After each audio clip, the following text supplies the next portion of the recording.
Carry On Doctor is packed with cheeky humour, larger-than-life performances, and some of the most iconic moments in British comedy history. Today, we're diving deep into this 1967 classic, exploring its story, characters, behind-the-scenes trivia, and, of course, that unforgettable operating theatre scene. Right from the start, Carry On Doctor sets the tone with a lively mix of slapstick, innuendo, and good, old-fashioned British farce. The film is set in a chaotic hospital where the patients seem healthier than the staff, and medical care is the last thing anyone's getting. Frankie Howerd plays the wonderfully over-the-top Francis Bigger, a hypochondriac who opens the film, giving a motivational speech, only to immediately fall off the stage and end up in hospital himself. From there, we meet the film's ensemble of eccentric characters. Kenneth Williams is Dr. Tinkle, the arrogant, self-important surgeon who's more concerned with his reputation than his patients. Hattie Jakes plays Matron, a stern but easily flustered authority figure who has an unspoken alliance with Dr. Tinkle. Jim Dale is the heroic and good-natured Dr. Kilmore, who genuinely cares for his patients, making him a direct threat to the corrupt hospital leadership. Sid James plays Charlie Roper, a patient who spends much of his time attempting to bend the hospital rules. In one memorable scene, when Matron unexpectedly appears for a ward inspection, he hurriedly hides a lit cigarette under his bedsheets. He tries to act innocent. Charles Hawtrey plays Mr. Barron, a mild-mannered patient experiencing a rather unusual condition, a phantom pregnancy. This is because his wife is actually the one expecting, but he's convinced he's sharing the symptoms.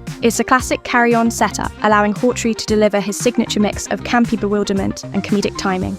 Meanwhile, Barbara Windsor plays nurse Sandra May, who is head over heels in love with Dr. Tinkle. In one of her most memorable scenes, she visits his room, only to be discovered by Matron and Dr. Kilmore. The ensuing chaos is pure farce, with Tinkle scrambling to maintain his dignity, while Kilmore watches on, trying to hide his amusement. The film's plot, like most carry-on entries, is more of an excuse for a string of hilarious set pieces, rather than a deeply structured story. However, at its heart is the struggle between the kind-hearted Dr. Kilmore and the scheming duo of Dr. Tinkle and Matron, who are determined to get rid of him. This leads to the film's most legendary scene, the patient's revenge on Dr. Tinkle. If you've seen Carry On Doctor, you know the scene I'm talking about. Dr. Tinkle, having successfully conspired to have Kilmore dismissed, is taken into the operating theatre by the patients he's mistreated. Before he realises what's happening, he finds himself on the operating table, completely at their mercy. Frankie Howerd, Sid James, Bernard Bresslaw, and Peter Butterworth surround him, all dressed as surgeons, gleefully suggesting the painful and unnecessary procedures they might carry out. Kenneth Williams is brilliant here. His expressions of sheer terror, his signature nasal whimpering, and his desperate attempts to wriggle free are comedy gold. As the doctors raise their scalpels and syringes, he finally breaks, screaming out in classic Williams fashion before frantically signing the confession reinstating Dr. Kilmore. It's a masterclass in physical comedy and one of the defining moments of the entire Carry On series. There are memorable appearances by Joan Sims and Anita Harris. Joan plays Chloe Gibson, assistant to Francis Bigger. When Francis overhears Chloe talking to Dr. Tinkle about him having a rest in hospital, he thinks when Dr. Tinkle says he can only give him a week, he's only got a week to live. He decides to finally marry Chloe after stringing her along for years. Anita Harris plays Nurse Clark. She has a crush on Dr. Kilmore and is heartbroken when he gets dismissed. The scene on the nurse's home roof with Jim Dale, Barbara Windsor, and Anita Harris are classic carry-on chaos. There's also a sweet romance between Bernard Breslaw's character Ken Biddle and Mavis Winkle, a female patient portrayed by Dilys Lay. Behind the scenes, the film was largely shot at Pinewood Studios. As was typical for the Carry On films, the hospital interiors were all built on sound stages, with a few exterior shots used to establish location. By this point, the Carry On team had become a well-oiled machine, with the same core group of actors and crew working together year after year, which only added to the effortless chemistry on screen. At the box office, Carry On Doctor was a massive success. By 1967,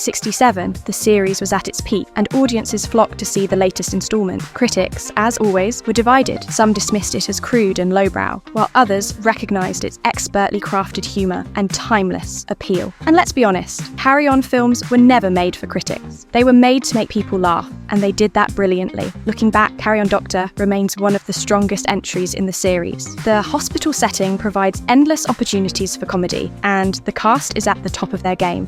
Whether it's Frankie Howard's whining hypochondriac, Sid James's rebellious patient, or Kenneth Williams's pompous yet cowardly doctor, every performance is perfectly pitched. So, whether you're a lifelong Carry On fan or discovering these films for the first time, Carry On Doctor is a perfect example of why this series still holds a special place in British comedy history. Let me know in the comments. What's your favourite scene from Carry On Doctor? Or if you're new to the series, which one are you planning to watch first? Don't forget to like, subscribe, and hit the bell for more deep dives into classic British comedy. Thanks for watching. And as Kenneth Williams might say, "Oh, matron!